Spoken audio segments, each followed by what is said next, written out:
ॐ सहनाववतु सहनौ भुनक्तु सह वीर्यं करवावहै तेजस्विनावधीतमस्तु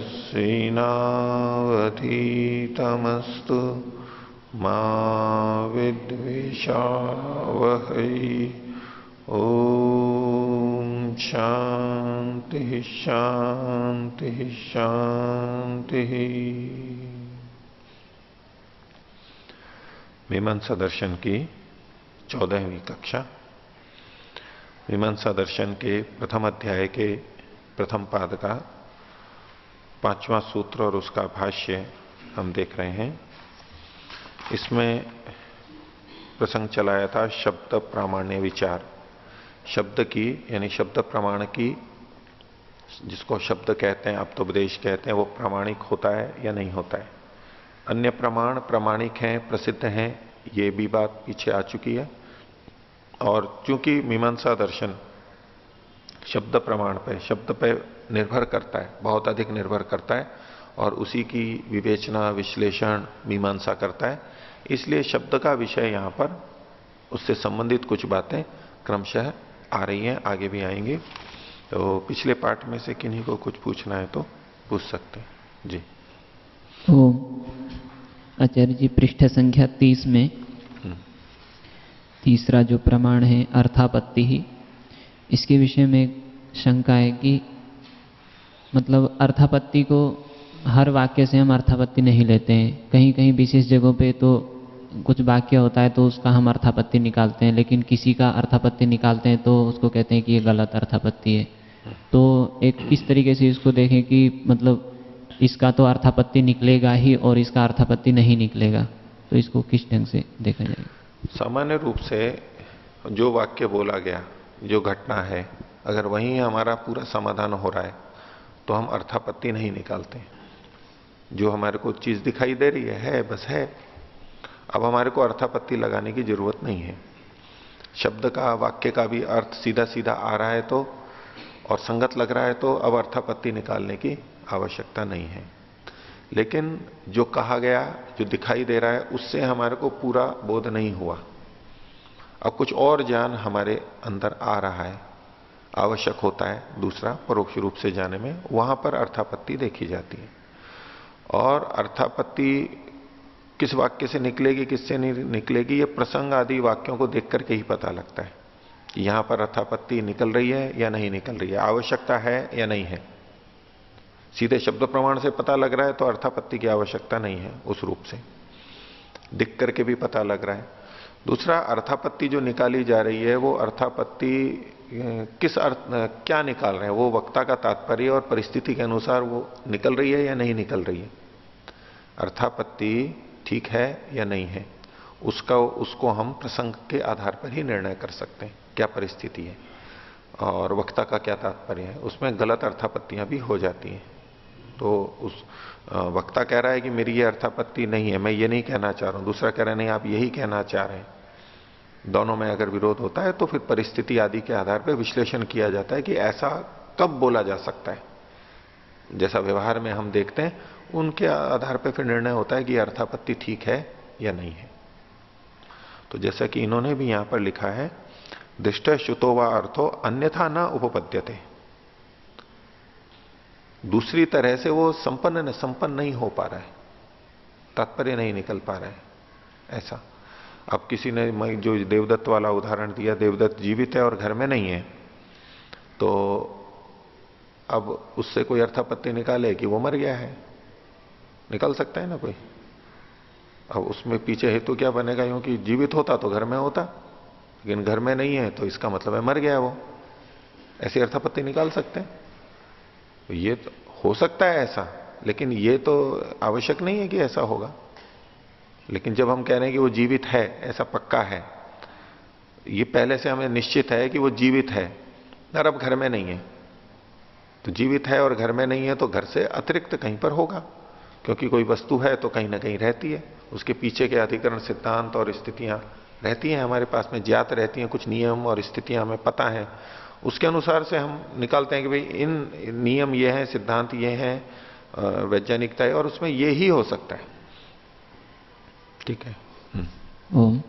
आचार्य जी, जैसे यहाँ जो अर्थापत्ति का उदाहरण है, जीवती देवदत्ते गृहाभाव दर्शनेन, तो इसमें अगर ये जीवती देवदत्ते इस विशेष बात को नहीं कहा होता, और उसी प्रकार से दूसरा उदाहरण पीनो देवदत्तः दीवाना भुंक्ते, तो इसमें यदि पीनः शब्द नहीं रखा होता तब क्या अर्थापत्ति नहीं निकल सकती थी? तो भी पीनः वाले में तो फिर भी निकल जाती कि देवदत्ता दीवाना भुंक्ते, तो ठीक है।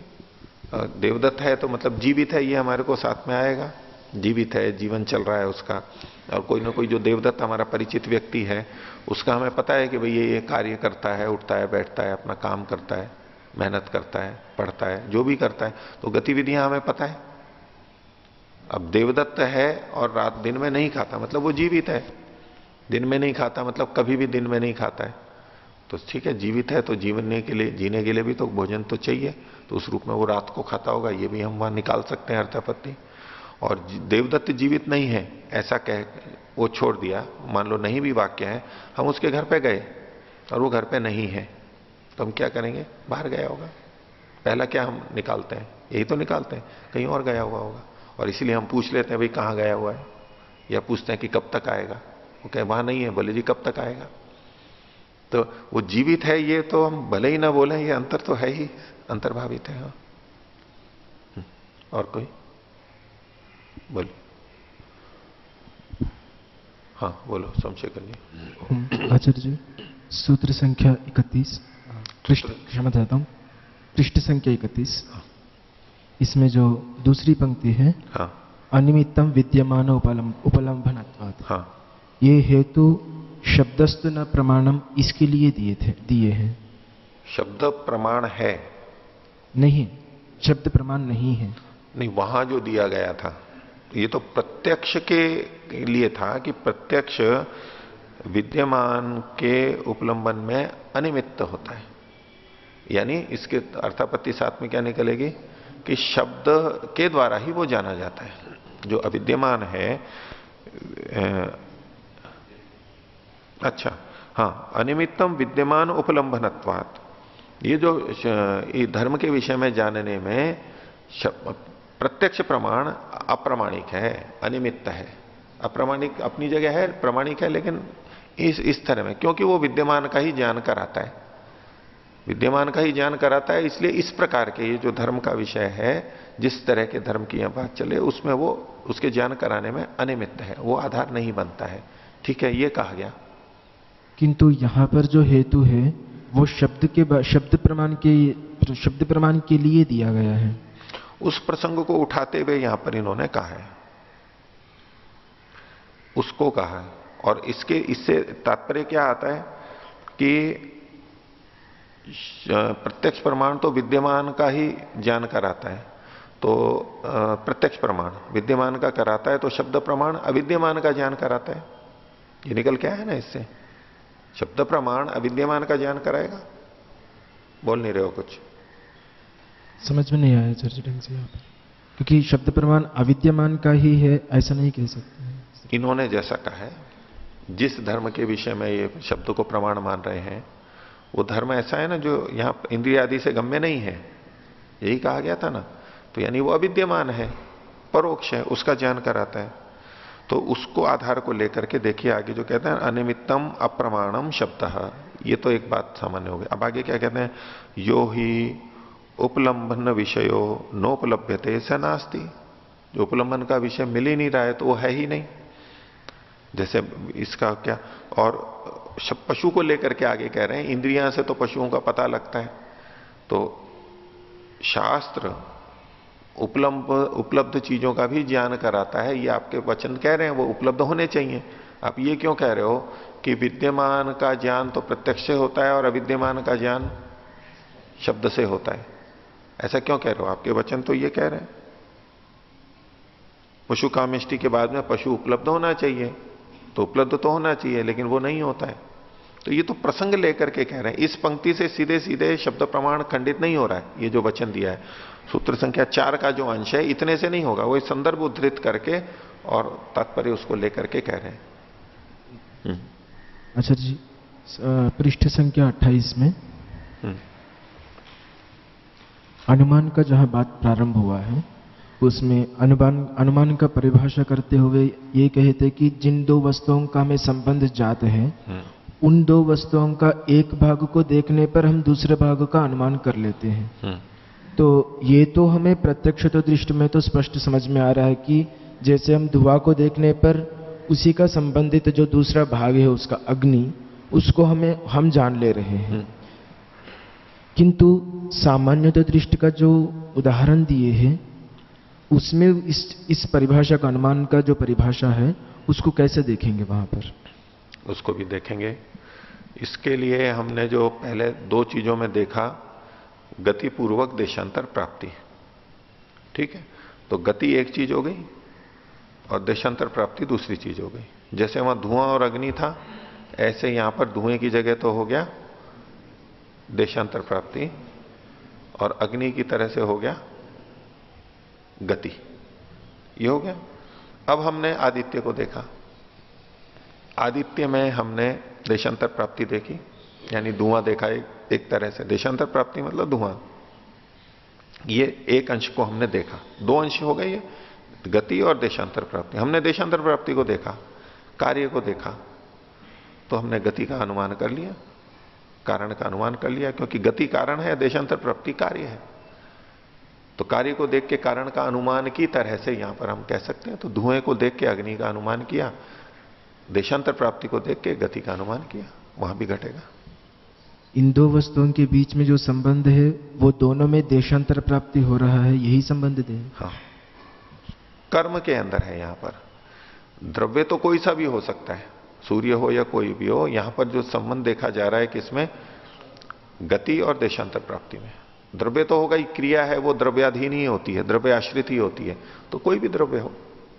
हाँ, मुख्य द्रव्य को देखना मुख्य नहीं है यहां पर, ये दो चीजें मुख्य है। ठीक है आचार्य। हाँ बोलिए। ओम। आचार्य जी, प्रश्न संख्या 30 और हाँ जी, अंतिम अभाव अपि प्राणाभाव है, प्रमाणाभाव है। तो यहाँ पर कहा तो ये यहाँ पर कैसे घटेगा? और इसके साथ में जो वहाँ कहा कि शून्यवाद, जो शून्यवाद में बाह्य पदार्थ की सत्ता नहीं है, नहीं मानी जाती, तो इन दोनों में क्या अंतर करेंगे जी वहाँ पर? नहीं, वो शून्यवाद तो एक अलग चीज हो गई, ठीक है। यहां तो प्रमाण की है कि अभाव नाम का प्रमाण है, वस्तु का अभाव नहीं, क्या वस्तु के अभाव को शून्यवाद को सिद्ध नहीं कर रहे हैं इससे। ये जो कथन कर रहे हैं इससे शून्यवाद को सिद्ध नहीं कर रहे हैं। वस्तु को मानते हुए भी वस्तु हर जगह तो नहीं रहती है, कोई वस्तु कहीं है, कोई वस्तु कहीं है। एक वस्तु एक जगह पे है तो बाकी सब जगह नहीं है। आप यहां पर बैठे हो तो बाकी जगह पे नहीं हो पूरे विश्व में, पूरी धरती पर, तो वहां आपके न होने का ज्ञान कैसे होगा? वो ये अभाव के प्रमाण मानते हैं। वहां उपलब्ध आप नहीं हो रहे हो तो हम कहते हैं यहां पर नहीं है, देश विशेष में नहीं है। अन्यत्र है वो एक अलग बात है, अन्यत्र है या नहीं है, लेकिन वहां यहां पर नहीं है। तो यहां पर नास्ति इति अर्थस्य, नास्ति इत्यस्य अर्थस्य असन्निकृष्टस्य, जो असन्निकृष्ट हो रहा है, इंद्रिय से जिसका सन्निकर्ष नहीं हो रहा है, उसका हमें ज्ञान हो जाता है कि यहां पर नहीं है, यहां पर हाथी नहीं है, यहां पर गाय नहीं है, इसका विशाल भवन में ये सब चीजें नहीं है, हमें ज्ञान होता है। तो ज्ञान होता है, ज्ञान का निमित्त बनता है ये, इसलिए इसको कहा गया। ओ, वहां पर शून्यवाद को नहीं लेंगे यहाँ पर, क्योंकि वहां पे बाह्य पदार्थ के प्रत्यक्ष नहीं होता, वहां पे नहीं नहीं, ये हम वहां पर जहां भी देखते हैं, हम जब हम ये कहते हैं कि यहां ये वस्तु नहीं है, तो जो यहां है उसका तो हमें बोध हो ही रहा है बाह्य पदार्थ का। शून्यवाद में तो वो भी नहीं होनी चाहिए, ठीक है। तो कहां पर है ये सब, तो ये सब अर्थ को मानते हुए कि वस्तु का ज्ञान इंद्रिय से होता है, ये मानते हुए अभाव प्रमाण का कथन किया जा रहा है, शून्यवाद को मानते हुए कथन नहीं है ये। और कोई? जी आचार्य जी, आपने अभी जो अर्थापत्ति के विषय में बताया, जब शब्दों से अर्थ ग्रहण ना हो रहा, हम अर्थापत्ति का प्रयोग करते हैं, तो हम जब अर्थ ना पता चल रहा हो तो लक्षणा से भी अर्थ ग्रहण करते हैं, और जब विकल्प वृत्ति में व्यवहार हो रहा होता है तो हम उससे भी अनुमान से अर्थ को प्राप्त करने का प्रयत्न करते हैं। तो क्या ये सब लक्षणा से अर्थ निकालना, अर्थापत्ति और विकल्प वृत्ति व्यवहार, ये सब एक ही बात है या इनमें भेद? विकल्प वृत्ति तो ये कहने को तो सब अलग अलग हैं ही, लेकिन हाँ इनको हम अंतर्भावित करना चाहें तो शब्दों के माध्यम से हम ज्ञान करते हैं। विकल्प वृत्ति में भी शब्दों के माध्यम से हम ज्ञान प्राप्त करते हैं। वास्तव में वैसा नहीं होता है, लेकिन हम कुछ ज्ञान प्राप्त करते हैं क्योंकि हमने ऐसा ही सुन पढ़ रखा है।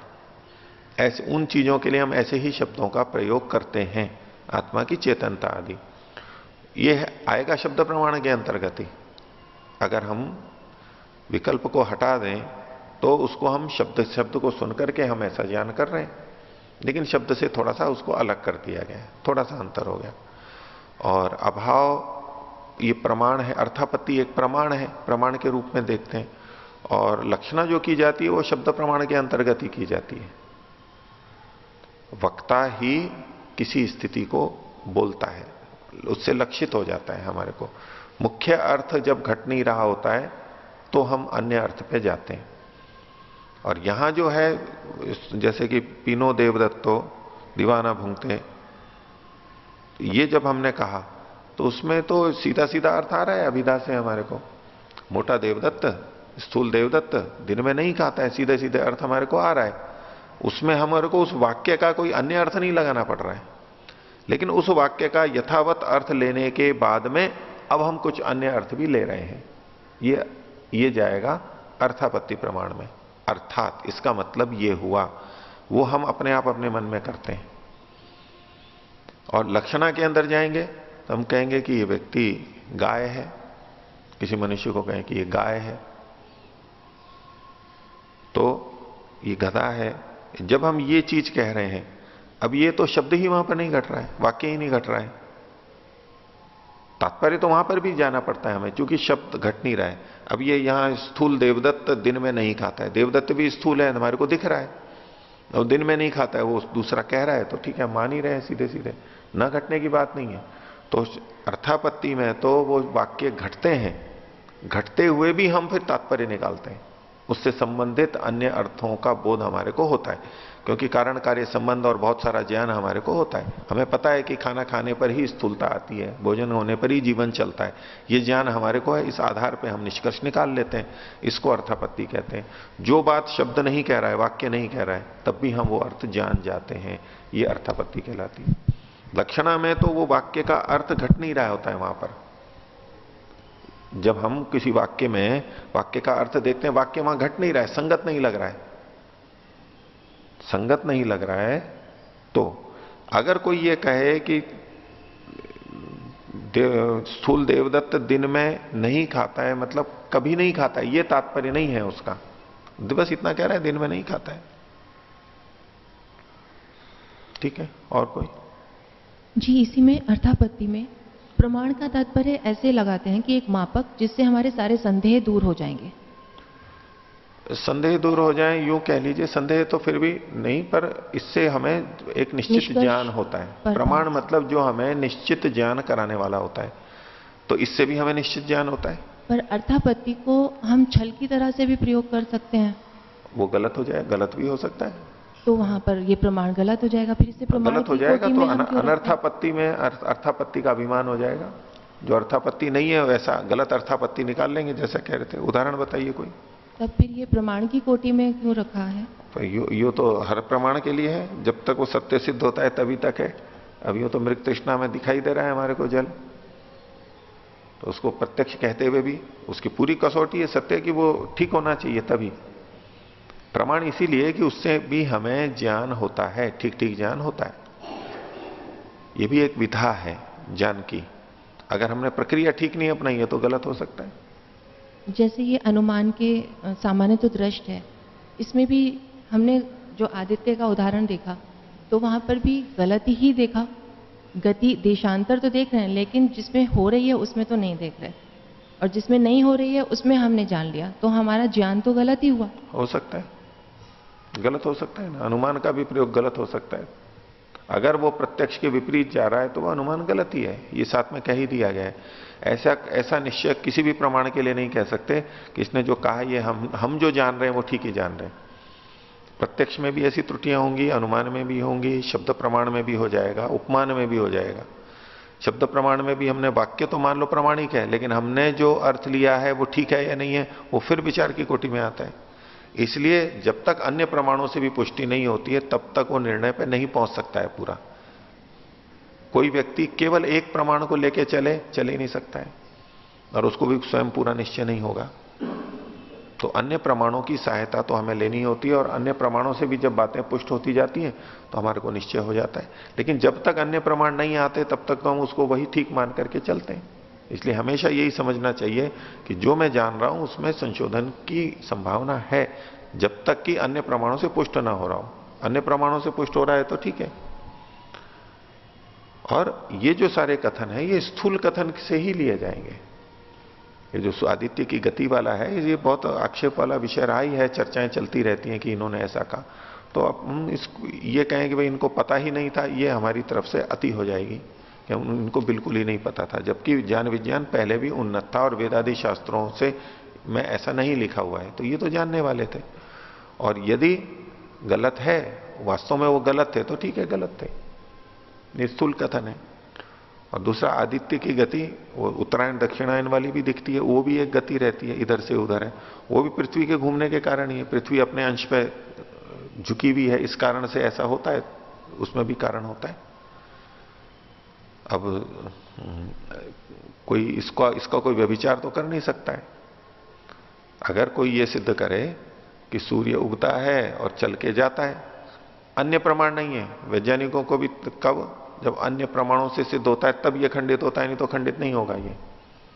अगर हम प्रतिदिन यूं देखते रहें, मैं भी देख लूं, दूसरा मनुष्य भी देख ले, पुरुषांतर हो, देशांतर हो, कालांतर हो, उसमें कभी मिथ्या नहीं होने वाला है ये। सूर्य उगता हुआ ऊपर उठता हुआ दिखेगा, अस्त होता हुआ ही दिखेगा, इसमें कभी अपवाद नहीं आने वाला है। लेकिन ये हमारी सीमा है प्रमाण की। अब जब वो पृथ्वी से बाहर जाके देखते हैं या अन्य प्रमाणों से देखते हैं तो निश्चय हो जाता है कि भाई ये पृथ्वी नहीं, ये सूर्य नहीं घूम रहा है, पृथ्वी घूम रही है। और घूमने में अपने आप में सूर्य भी घूम रहा है, लेकिन ये जो गति हमारे को दिखाई दे रही है ये वास्तव में पृथ्वी के कारण से है, सूर्य के कारण से नहीं है। ये अन्य प्रमाण से हमारे को स्पष्ट हो जाता है। तो इसलिए अन्य प्रमाणों की तो अपेक्षा सदा रहती ही है, वो करनी पड़ती है। गलत हो सकता है।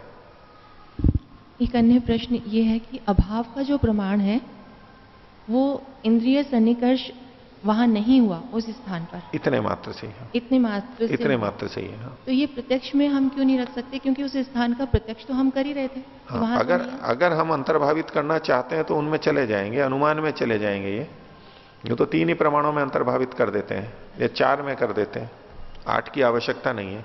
लेकिन फिर भी थोड़ा सा अलग करते हुए कि जहां हम प्रत्यक्ष को केवल इंद्रियार्थ सन्निकर्ष तक सीमित रखते हैं, यहां किसी अर्थ के साथ तो सन्निकर्ष हो नहीं रहा है। अर्थ के साथ सन्निकर्ष हो रहा है तो हमारे को दूसरा है कि भाई इस कुर्सी पे कोई बैठा हुआ नहीं है, तो हमारे को इंद्रियार्थ सन्निकर्ष कुर्सी से हुआ, हमारे का स्थान में हुआ कि यहां वो व्यक्ति नहीं है। किसी ने किसी दूसरे से इंद्रियार्थ सन्निकर्ष हुआ और ज्ञान किसी और का हो रहा है, जबकि प्रत्यक्ष प्रमाण में उसका ज्ञान होता है जिससे इंद्रिय का सन्निकर्ष होता है। पर यहां पर सन्निकर्ष नहीं हो रहा है और उस वस्तु का अभावात्मक ज्ञान हो रहा है, सत्तात्मक नहीं। इंद्रियार्थ सन्निकर्ष में जिससे इंद्रियार्थ सन्निकर्ष हुआ उसका सत्तात्मक भावात्मक ज्ञान होता है, यहां इंद्रियार्थ सन्निकर्ष नहीं हो रहा है तो उसका अभावात्मक ज्ञान हो रहा है। तो न्याय दर्शन में तो इस बात को इस दृष्टि से तो कहा ही है कि जिन वस्तुओं का ज्ञान हमें जिस इंद्रिय से होता है उन वस्तुओं के अभाव का ज्ञान भी उसी इंद्रिय से होता है हमें, तो दृष्टि से है। और इसको प्रत्यक्ष में दे सकते हैं, अनुमान भी कर सकते हैं आप उसको, पर अलग अलग जब करना हो तो थोड़ा भिन्नता की ही जा सकती है इसमें। धन्यवाद। हाँ। ओम आचार्य जी, अनुमान प्रमाण के विषय में पृष्ठ संख्या 28 में आचार्य जी इसमें अनुमान को 2 प्रकार से बताया कि प्रत्यक्ष तो दृष्ट और सामान्य तो दृष्ट। लेकिन अगर हम किसी से सुनते हैं कि जहाँ जहाँ अग्नि होती है वहाँ वहाँ धुआं होता है, किसी से हमने सुना, अब हम कहीं पर गए और हमने धुआं देखा तो अग्नि का अनुमान करते हैं कि अग्नि भी होगी, क्योंकि उसने कहा था कि जहाँ जहाँ धुआं होता है वहाँ वहाँ अग्नि होती है। तो इसको इस अनुमान के अंदर रखें या फिर जैसे वो अर्थापत्ति प्रमाण आया है, अर्थापत्ति नहीं तो उसमें अर्थापत्ति में अर्थापत्ति नहीं, इसको अर्थापत्ति नहीं कहेंगे। अच्छा, जिसने ये सुना कि जहां धुआं होता है वहां अग्नि होती है, स्वयं नहीं देखा है उसने, धुएं और अग्नि को तो देख रखा है उसने पहले। जी। धुएं और अग्नि को तो अलग अलग देख रखा है उसने। हाँ जी। है, संबंध केवल नहीं पता है। ठीक है, संबंध किसी ने और ने बना दिया तो अब धुएं को देख करके वो कर लेता है, ठीक है, इसको अनुमान में ही कहेंगे, अर्थापत्ति नहीं। अर्थापत्ति किससे, अर्थापत्ति इसको श्रुतार्थापत्ति या दृष्टार्थापत्ति?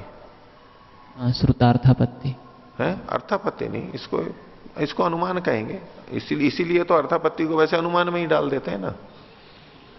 अगर यूं डालने लगोगे तो आप अनुमान में डाल दोगे उसको, ठीक है। हाँ। परंतु हर जगह पे जहां पर अनुमान की चर्चा आती है वहां पर कहते हैं कि प्रत्यक्ष पूर्वक अनुमान होता है। हाँ। तो उस संबंध का प्रत्यक्ष होना चाहिए, लेकिन यहाँ पर अभी प्रत्यक्ष नहीं, केवल सुना हुआ है, इसलिए वो ठीक है, सुनने से भी पता लग गया। देखो, प्रत्यक्ष पूर्वक के दो तरह से अर्थ होते हैं। एक तो जिस समय हम अनुमान करते हैं तो धुएं का प्रत्यक्ष हो रहा है, उसको धुएं का प्रत्यक्ष हो रहा है, और अग्नि का अनुमान हो रहा है। अभी धुआं दिख रहा है, ये प्रत्यक्ष पूर्वक होता है। इसका तो व्यभिचार इसमें भी नहीं होगा। प्रत्यक्ष पूर्वक के जो दो अर्थ होते हैं उसमें से एक अर्थ बता रहा हूं, उसका व्यभिचार आप वाले उदाहरण में भी नहीं होगा। उसने केवल सुना है कि धुआं, जहां धुआं होता है वहां अग्नि होती है। अब धुआं उसने देखा तभी तो अग्नि का अनुमान करेगा, ठीक है। और आप इसको और आगे जाकर के भी कहने लगो कि हमारे को किसी ने बताया कि वहां धुआं है, तो बोले फिर तो वहां अग्नि होगी। शब्द शब्द से ही सुना, धुआं देखा भी नहीं है, तो भी ऐसे में, ऐसी चीजों में हम भले ही अर्थापत्ति में इसको ले जाएं कि भाई हमने सुना है, भाई इससे धुआं है तो ठीक है, अग्नि तो होगी वहां पर। इससे निकल करके आ रहा है, तात्पर्य से निकल करके आ रहा है, ठीक है। मैं इसको इसलिए कहना चाह रहा था क्योंकि इसमें जो अर्थापत्ति के विषय में कहा है इन्होंने कि श्रुतः अर्थः अन्यथा नोपपद्यते, जो बात उसने सुनी है, दृष्टः श्रुतः, हाँ दृष्टः श्रुतः, तो जो सुनी हुई बात है वो बात कि धुआं तब तक उपपन्न नहीं हो सकता है कि जब तक वहां अग्नि ना हो, तो इसलिए उसने अग्नि का भी ज्ञान कर लिया कि अग्नि है। तो इस दृष्टि से कर सकते हैं, उसको डाल सकते हैं, ठीक है। तो आगे चलेंगे, पृष्ठ संख्या 32। प्रसंग हमारा चल रहा था, ये प्रथम अध्याय के प्रथम पाद के 5वें सूत्र में शब्द प्रामाण्य विचार। पूर्व पक्षी ने कहा कि शब्द प्रमाण नहीं है, अप्रामाणिक है, क्योंकि वहां जो बातें कही गई कि चित्र या यजेत पशु कामा, ऐसा याग करे तो पशुओं की प्राप्ति होती है, तो इंद्रियों से हमें प्राप्त होती भी नहीं दिखती हैं, और यदि प्राप्त होती तो हमारे को मिल जाती, दिखना चाहिए था। तो जो दृष्ट है उसका अपचार, एक तो उसने ये कहा कि नहीं मिलती है, दूसरा कि जब ये जो चीजें दिख सकती हैं वो नहीं दिखाई दे रही हैं उन कर्मों को करने के बाद, तो जो अदृष्ट वस्तुएं हैं वहां भी हम ऐसा ही कहेंगे, वहां वो भी नहीं मिलती होंगी, यही हमारे को निकलेगा। तो जो याग से स्वर्ग की प्राप्ति होती है तो वहां भी हम लगाएंगे कि इन्होंने लिख दिया है लेकिन होती नहीं है। तो ये एक प्रसंग इन्होंने पूरा किया। अब एक और बात कह रहे हैं, दृष्ट विरुद्धम अपि भवति किंचित वचनम। बहुत से वचन शास्त्र के जो दिखाई दे रहा है उसके विपरीत भी होते हैं। पहले बताया था कि जो शास्त्र में कहा जा रहा है वैसा दिख नहीं रहा है, जैसा कहा जा रहा है वैसा दिख नहीं रहा है, पशु प्राप्ति दिख नहीं रही है। अब कह रहे हैं कि जो दिखाई दे रहा है वो शास्त्र के विपरीत है, दृष्ट विरुद्ध हो रहा है। दृष्ट विरुद्धम अपि भवति किंचित वचनम। कैसे? तो उसके लिए एक उदाहरण दिया, पात्र चयनम विधाय आह। पात्रों का चयन, चयन कहते हैं रखना, उसका विधान करके फिर एक वाक्य यहां पर कहा गया है। ये पात्र का चयन, पात्र मतलब यज्ञ के पात्र, यज्ञ के पात्र, और इनका चयन कहां पर है? ये प्रसंग है, कोई व्यक्ति जो यजमान है, जो यज्ञ आदि करता है, उसका देहांत हो गया है, तब का ये प्रसंग है। एक तो पात्र चयन हम यज्ञ करते हैं तब करते हैं, वो प्रसंग नहीं है यहां पर। जो जीवन भर यज्ञ करता रहा है, आहिताग्नि है, यानी अग्नि, उसने व्रत ले रखा है कि मैं इसको करूंगा, प्रतिदिन करता है, वो सारी प्रक्रिया जीवन भर उसने की है, अब उनकी मृत्यु हो गई, तो ऐसे में उसके पात्र उसके साथ ही दग्ध कर दिए जाते हैं। अंत्येष्टि संस्कार में वो पात्र, यानी लकड़ी के पात्र होते हैं, वो लकड़ी के पात्र उसके साथ ही रख दिए जाते हैं, उसके साथ ही चिता में जलाए जाते हैं। ये प्रसंग है, मीमांसा में भी ये बात आएगी। आगे मीमांसा में आगे भी इस विषय से संबंधित कई विवेचनाएं हैं, वो आगे कई अधिकरणों में आएगी। तो पात्र चयनम विधाय, पात्रों का चयन विधान करके, कहा मृत शरीर के पास इस चीज को यहां रखे, इस चीज को यहां रखे, वो सारा जहां जहां उनका चयन करना है वो विधान कर दिया कि ऐसे ऐसे रखना चाहिए। इस पृष्ठभूमि के बाद में अब एक वचन वहां मिलता है, स एष यज्ञायुधि, ये यज्ञ से युद्ध करने वाला, यज्ञ से युद्ध करने वाला। एक तो युद्ध में करता है अस्त्र शस्त्र से, लेकिन ये यज्ञ के पात्रों से ही जो अपने कार्यों को करता है उसको यज्ञायुधि कह दिया, जो यजमान है। यज्ञायुधि यजमान अंजसा स्वर्गम लोकम, नहीं, यज्ञायुधि यजमान अंजसा स्वर्गम लोकम याति। अंजसा मतलब सहजता से स्वर्ग लोक को जाता है। तो इसका क्या मतलब हुआ? तो ये इति प्रत्यक्षम शारीरिकम व्यपतिशति, शरीरकम व्यपतिशति। ये जो यज्ञायुधि है, ये यजमान, यज्ञायुधि यजमान है, ये सरलता से स्वर्गलोक को प्राप्त होता है।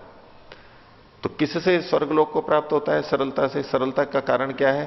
कि उसके जो आयुध हैं, पात्र हैं, वो सब उसके साथ में वहां विधिवत रखे गए हैं, वो भी दग्ध होंगे, तो इस कारण से वो स्वर्ग में आसानी से जाता है।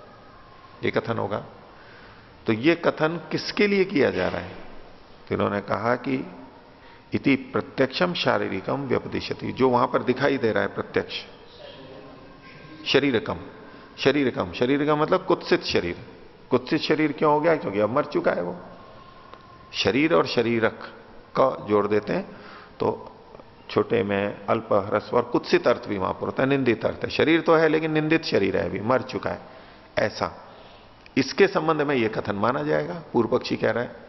क्योंकि जो मर चुका है, जो मतलब आत्मा के संबंध में होता, तो आत्मा तो जा चुका है, आत्मा के लिए तो यह कथन हो नहीं सकता, आत्मा तो जा चुका है।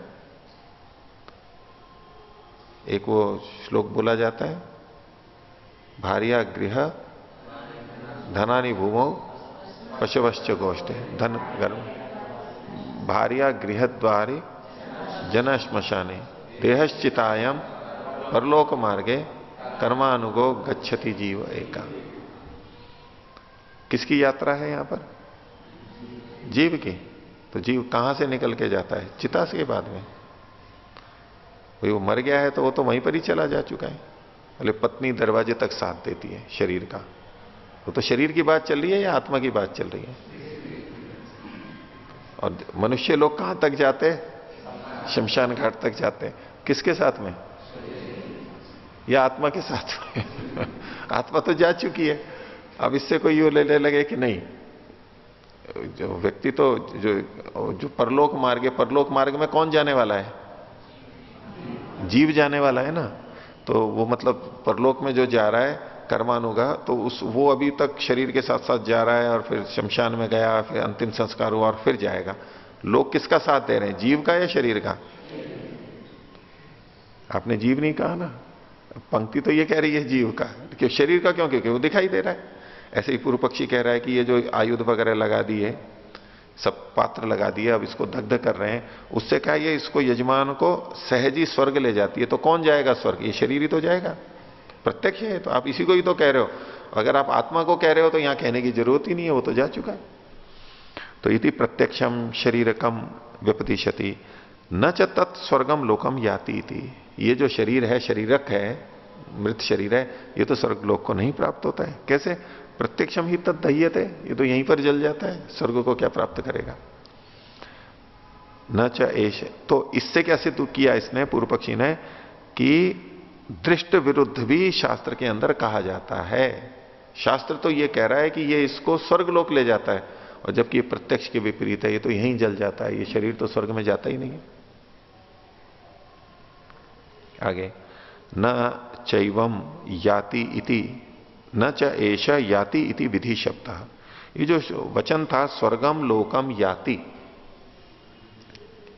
यजमान याति, यजमान याति मतलब यजमान जाता है, जाता है। इसमें विधि तोड़ना है, विधि तोड़ना है, ले जाए, ले जाएगा, ऐसे विधि तोड़ना है यहां पर। ले जाए ऐसा थोड़ा है, ले जाना चाहिए ऐसा थोड़ा ना कह रहे हैं। याति जाता है, फिर कौन सा लकार है? लट लकार है। विधि शब्द है, विधि शब्द होता तो फिर भी आप कह देते कि चलो है, लेकिन याति जाता है, तो जाता है तो ये तो प्रत्यक्ष लट लकार का कथन किया जा रहा है, तो जाना चाहिए ना, जा तो नहीं रहा है ये।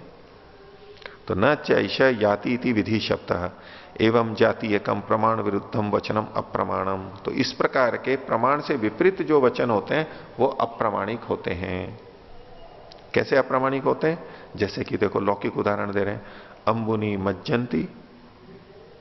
मज्जंती अलाबुनी और ग्रावण प्लवंते इति यथा।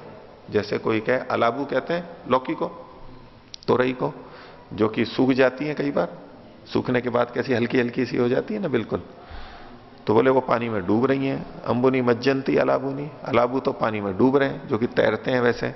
और ग्रावण प्लवंते, और पत्थर तैर रहे हैं जबकि पत्थर तो डूबते हैं। तो इति यथा, जैसे ये वचन अप्रामाणिक है ऐसे ये वचन भी शास्त्रों के अप्रामाणिक है।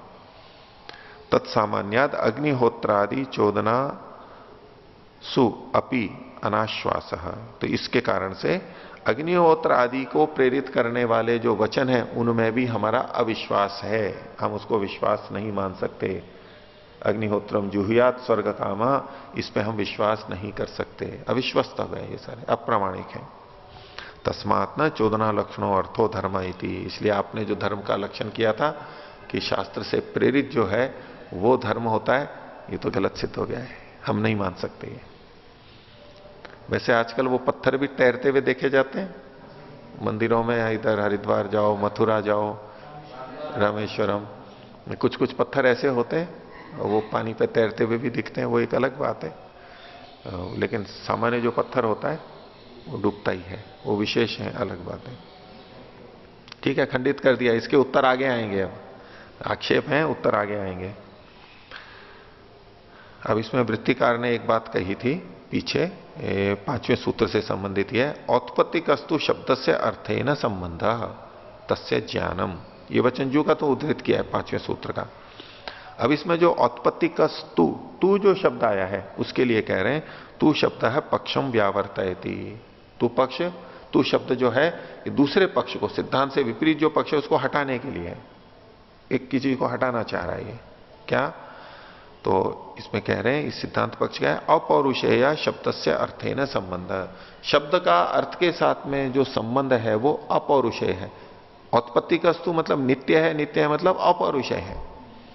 पुरुष जन्य होता तो अनित्य होता, अगर पौरुषेय मानते तो अनित्य ही मानना होता। अपौरुषेय है इसलिए वो नित्य है।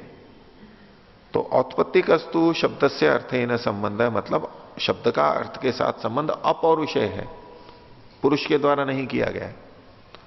अब इसमें तू शब्द से पक्ष का व्यावर्तन किया गया, इसका मतलब है कि पौरुषेय नहीं है, पौरुषेय पक्ष को हटाया जा रहा है, औत्पत्तिक कहा जा रहा है, यानी अपौरुषेय है।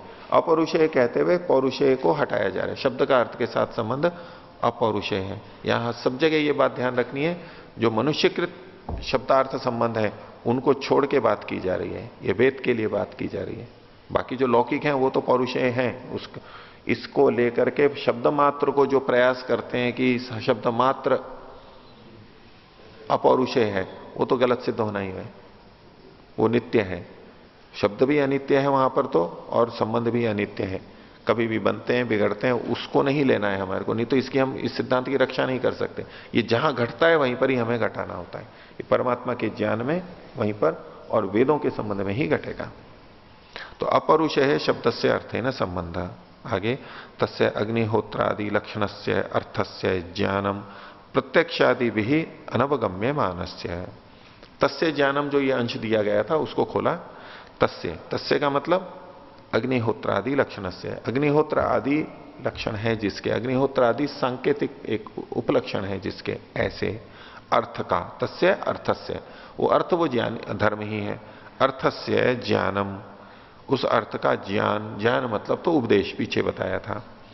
और ये अग्निहोत्र आदि लक्षण से अर्थस्य क्या है, उसी का ही विशेषण एक दिया, प्रत्यक्ष आदि भी अनवगम्य मानस्य, जिसका ज्ञान प्रत्यक्ष आदि से नहीं हो सकता। प्रत्यक्ष आदि अन्य प्रमाणों से नहीं हो सकता, ऐसे का। और ऐसा होने पर तथाच, यानी जब हम इसको अपौरुषेय मानते हैं तब चोदना लक्षण सम्यक संप्रत्ययति, शास्त्र से प्रेरित, शास्त्र जिसको लक्षित कर रहा है, शास्त्र के वचन से जो लक्षित किया गया वो सम्यक संप्रत्यय होता है, ठीक ठीक ज्ञान होता है। अपौरुषेय मानने पर ही यह संभव है, पौरुषेय मानने पर नहीं होगा। पौरुषेय में क्या होगा, तो आगे कहते हैं पौरुषेय ही शब्दे यह प्रत्यय, शब्द के यदि पौरुषेय होने पर, पुरुष के द्वारा बनाए गए होने पर या पुरुष के द्वारा संबंध स्थापित करने पर, तो यह प्रत्यय जो ज्ञान होता है, मनुष्य के द्वारा बोले गए वचन से जो ज्ञान होता है, तस्य मिथ्या भाव आशंक्येत, उसके मिथ्या ज्ञान का वो गलत हो सकता है, इसकी आशंका सदा बनी रहती है। आशंका तो रहेगी, वो सही भी हो सकता है, गलत भी हो सकता है, आशंका तो रहेगी। पर प्रत्ययो ही तदा स्यात्, और ऐसे में अन्य प्रमाणों से ज्ञान वहां पर होना चाहिए, यानी वो परतः प्रमाण होते हैं, उनकी प्रामाणिकता कैसे सिद्ध होगी, अन्य प्रमाणों से भी जब सिद्ध होगा। इसने कहा फिर अन्य प्रमाणों से भी पुष्ट हो गया तो हम मान लेते हैं अच्छा ये इसने ठीक कहा है।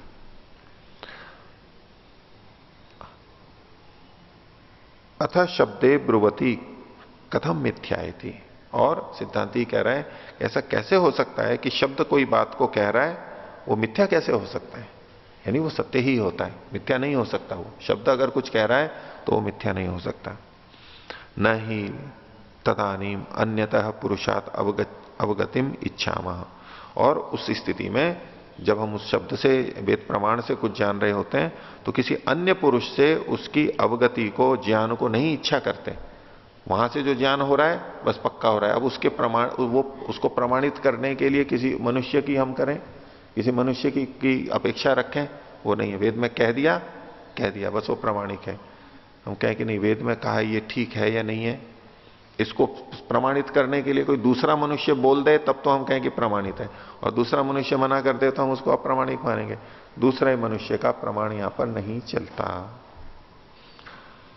ब्रवीति इति उच्यते, यहां ब्रवीति जब शब्द बोलते हैं ये वाक्य इस बात को बोल रहा है, मतलब उच्यते उसके द्वारा कहा जा रहा है।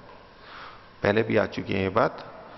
बोधयति बुद्धिमानस्य निमित्तम भवति, वो शब्द यानी वाक्य बोधयति कुछ जनाता है। जब हम ये कहते हैं अर्थात जो बुद्धिमान है, जो जाना जाने वाला है, उसका वो निमित्त बनता है, कारण बनता है। यानी उस वाक्य से हम उस अर्थ को जानते हैं, जाने जाने वाली चीज का वो कारण बनता है वाक्य। बुद्धिमानस्य निमित्तम भवति। आगे शब्दे च निमित्ते स्वयं बुध्यते, शब्द के निमित्त होने पर, जब शब्द उसका निमित्त है तो स्वयं अवबुध्यते, अपने आप उस शब्द से हमें ज्ञान हो जाता है। आगे कथम विप्रलंभम ब्रूयात नैतत् एवं इति, विप्रलब्धम, विप्रलब्ध कहते हैं मिथ्या, तो ये मिथ्या कैसे कह सकता है, कथम विप्रलब्धम ब्रूयात, क्या नैतत् एवं इति, ये ऐसा नहीं है। जब वो वाक्य कह रहा है कि ऐसा है तो फिर ये कैसे कह सकते हैं उसी वाक्य से कि ये ऐसा नहीं है, वो जैसा कह रहा है वैसा ही है। न च अस्य चोदना स्यादवा न वा इति सांशयिकम प्रत्ययम उत्पादयति, शास्त्रों के वाक्य कहीं भी सांशयिक उत्पन्न नहीं करते, ये है भी या नहीं भी है, स्यादवा न वा, हो भी सकता है नहीं भी हो सकता है, इस तरह के सांशयिक प्रत्यय को उत्पन्न नहीं करते, वो निश्चित ज्ञान को ही कहते हैं।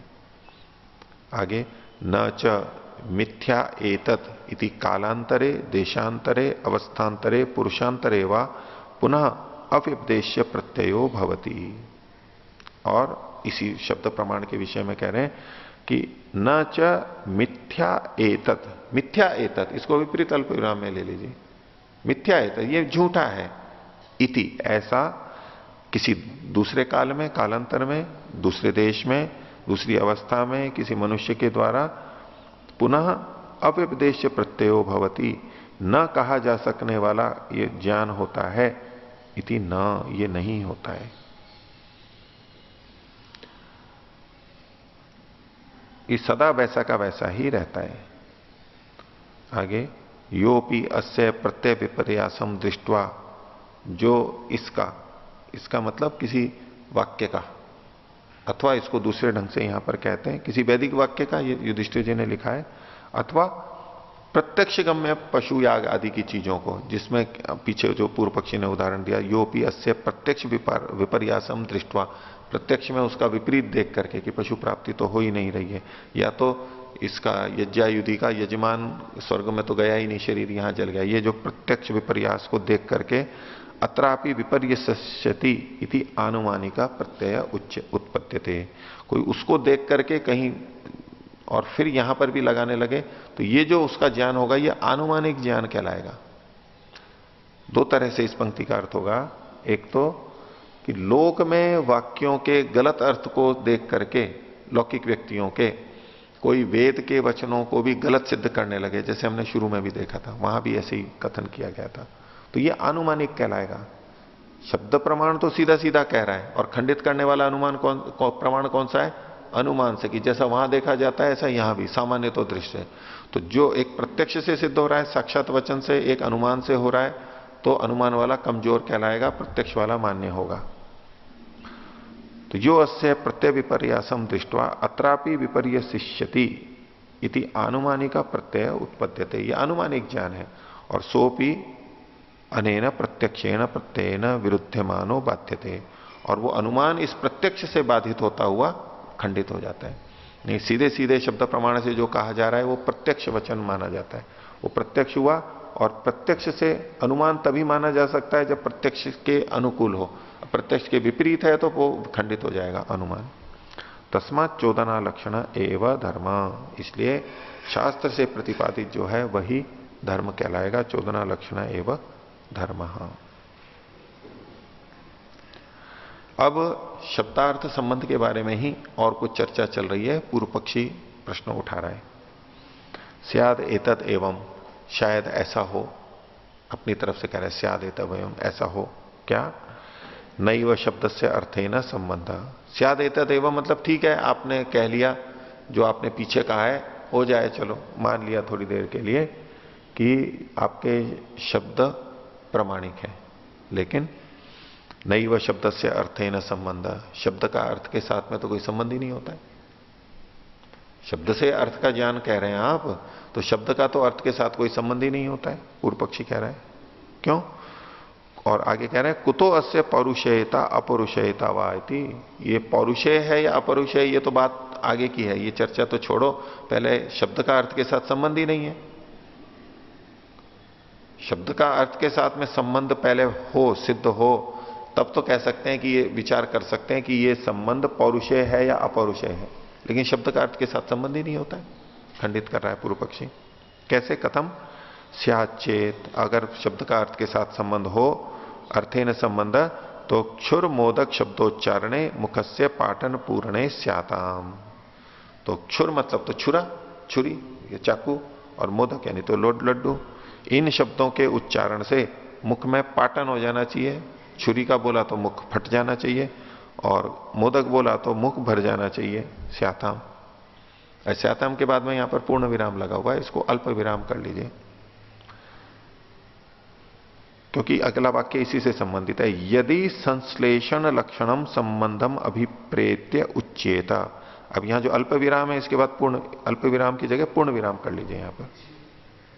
उच्यते, यदि संश्लेष लक्षणम संबंधम अभिप्रेत्य उच्यते, संश्लेष लक्षण मतलब संयोग, संयोग रूपी संबंध। संबंध बहुत तरह के होते हैं, कुछ आगे बताएंगे। तो संयोग रूपी संबंध को अभिप्रेत करके यदि कहा जाए तो ये दोष आएगा, मुख में पाटन और पूर्ण हो जाने चाहिए यदि संयोग संबंध है। क्योंकि संयोग संबंध का क्या मतलब हुआ कि एक तो शब्द हुआ और एक अर्थ हुआ, दोनों साथ साथ रहेंगे। संयोग संबंध जैसे ये दो हाथ साथ साथ में, तो शब्द जिस समय मुख में है मोदक, तो उस समय में शब्द यहां पर है तो अर्थ भी कहां होना चाहिए? यहीं पर ही होना चाहिए, तो मुख में आना चाहिए। यदि संयोग संबंध, संश्लेष लक्षण संबंध को अभिप्राय करके कहा जा रहा है तब तो यह दोष आ जाएगा। और यदि आप कोई दूसरे संबंध बना रहे हैं, कौन से? वो आगे गिना रहे हैं, कार्य कारण निमित्त नैमित्तिक आश्रय आश्रयी भावादयस्तु संबंधा शब्द से अनुपन्ना एवं। शब्द में ये वाले संबंध तो आप शब्द और अर्थ के बीच में ये संबंध तो आपके घट नहीं सकते। कौन कौन से? एक तो कार्य कारण, ये शब्द को मतलब यहां पर नित्य शब्द को मान करके कथन कर रहे हैं कि आप शब्द को नित्य मानते हो, तो नित्य शब्द में ये शब्द और अर्थ में तो ये संबंध घट नहीं सकते। कौन से? पहला संबंध है कार्य कारण संबंध, नियत संबंध। कारण कार्य संबंध, कारण कार्य संबंध तो अनित्य वस्तुओं में घटता है। यदि शब्द और अर्थ में कि शब्द कारण है और अर्थ उसका कार्य है, ये संबंध होगा तो अनित्य हो ही जाएंगे। जब आप कारण कार्य संबंध कह रहे हो तो जो एक कार्य है तो अनित्य हो ही जाएगा। इसलिए नित्य मानते हुए आप कारण कार्य संबंध तो इनमें बना नहीं सकते शब्द और अर्थ में। दूसरा, निमित्त नैमित्तिक। निमित्त नैमित्तिक, ये कारण है और ये कारण वाला है, ऐसा भी संबंध नहीं बनाते सकते, ये भी अनित्य है। शब्द और अर्थ में निमित्त नैमित्तिक भी नहीं है कि शब्द तो निमित्त है और अर्थ नैमित्तिक है, या तो अर्थ निमित्त है और शब्द नैमित्तिक है, ये संबंध भी नहीं हो सकता है। और आश्रय आश्रयी भाव, आश्रय मतलब आधार और आश्रयी मतलब जो उसमें आधे उसमें रहने वाला है, ये भी संबंध नहीं होता। जैसे कि आकाश और शब्द में हम आश्रय आश्रयी भाव संबंध देख सकते हैं। आकाश शब्द का आश्रय है और आश्रयी है शब्द, लेकिन शब्द और अर्थ के बीच में आश्रय आश्रयी संबंध भी नहीं देख सकते, ये भी संबंध नहीं हो सकता। तो ये संबंध तो शब्द में अनुपपन्न होते हैं, शब्द में सिद्ध ही नहीं होते हैं। ठीक है, तो न तो संयोग संबंध हो सकता है, संयोग संबंध हो संभावना है, लेकिन ये पाटन और पूरण होने चाहिए, वो होते नहीं है, इसका मतलब संयोग संबंध नहीं है। और ये तीन संबंध और बताए, ये भी नहीं हो सकते। तो फिर संबंध कौन सा है? आप कह रहे हो कि शब्द और अर्थ के बीच में संबंध है, तो कौन सा संबंध है फिर इनके बीच में? तो सिद्धांत इसका उत्तर दे रहा है, उच्यते यो ही अत्र व्यपदेश्य संबंध तम एकम न व्यपदिशति भवान। जो इनके बीच में व्यपदेश्य का संबंध है, कहने वाला है, शब्द कहने वाला है और वो कहा जाने वाला है, ये जो एक संबंध है, इस एक ही संबंध को आप नहीं बोल रहे हो, बाकी सारे संबंध गिना रहे हो। जो संबंध है ही नहीं उनको गिना रहे हो, उनको खंडित करना है, जो संबंध है वो तो बोल नहीं रहे हो। तो यो ही अत्र व्यपदेश्य संबंध तम एकम न व्यपदेशति भवान, आप उसको तो कह नहीं रहे हो। क्या? प्रत्यायस्य प्रत्यायकस्य च यह संज्ञा संजी लक्षण इति। प्रत्यायस्य प्रत्यायकस्य, प्रत्याय और प्रत्यायक। प्रत्याय मतलब जो जाना जाने वाला है वस्तु अर्थ, और प्रत्यायक मतलब जो जनाने वाला है। इनके बीच में संज्ञा संजी संबंध है। संज्ञा मतलब तो शब्द हो गया और संजी मतलब वो अर्थ हो गया। इसी को हम योग दर्शन में देखते हैं, वाच्य और वाचक। वाचक शब्द हो गया और वाच्य वस्तु हो गई। इसी को दूसरे टप में कह सकते हैं बोध्य बोधक। बोधक तो हो गया शब्द और बोध्य वो वस्तु हो गई। तो इसी को यहां पर इन्होंने वाच्यवाचक को ही प्रत्याय्य और प्रत्यायक शब्दों से कहा है। प्रत्यायक होता है शब्द और प्रत्याय्य होता है वो अर्थ वस्तु। वाचक तो है प्रत्यायक और वाच्य है प्रत्याय्य। पूर्व पक्षी इस पर कह रहा है, आह यदि प्रत्यायक शब्द प्रथम श्रुत है किम न प्रत्यायति। बोले यदि शब्द प्रत्यायक है, जनाने वाला है, यदि शब्द जनाने वाला है, तो जब पहली बार शब्द को सुना जाता है तो अर्थ को क्यों नहीं बता देता है वो? बाद में जब हम सुन चुके हैं, शब्दार्थ संबंध बन गया है, तब तो वो बता देता है। लेकिन पहली बार जब हम किसी शब्द को सुनते हैं या नई भाषा का कोई शब्द सुनते हैं जिसका अर्थ नहीं पता है, तब क्यों नहीं पता लग जाता है?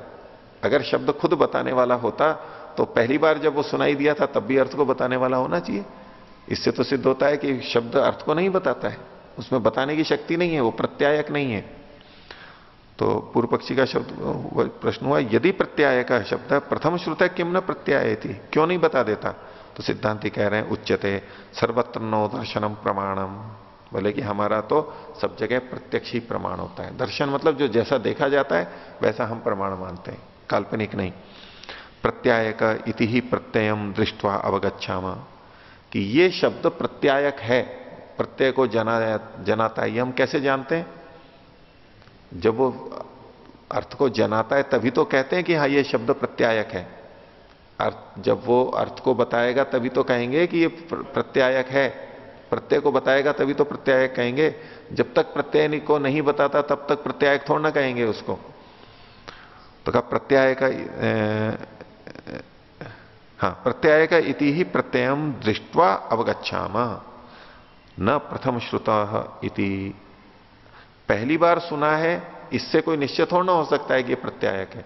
जब वो अर्थ को बताएगा तब हम कहेंगे कि ये प्रत्यायक है। प्रत्यय को बताएगा तब प्रत्यायक कहेंगे, केवल प्रथम श्रुत में नहीं होता। प्रथम श्रवणे प्रत्ययम अदृष्ट्वा, पहले सुनने में जब हम प्रत्यय को नहीं देख रहे हैं, नहीं देखते, यावत कृत्वा श्रुतेन इयम संज्ञा अयम संजी इति अवधा।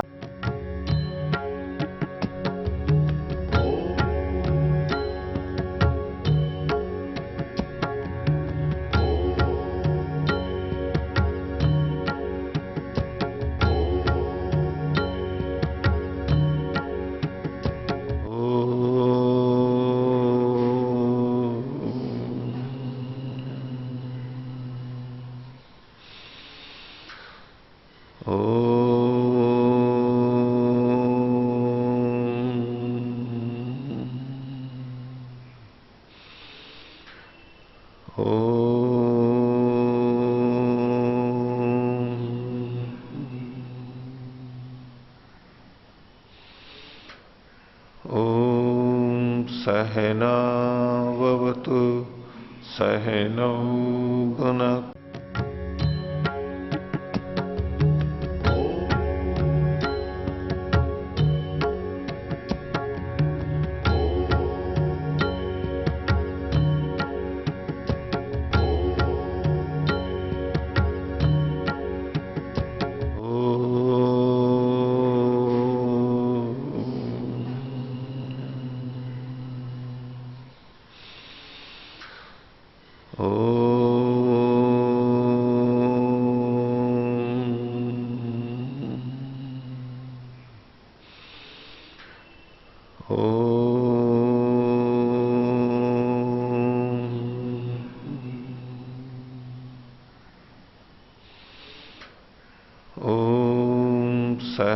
सहनावतु सहनौ भुनक्तु सह वीर्यं करवावहै तेजस्विनावधीतमस्तु मा विद्विषावहै।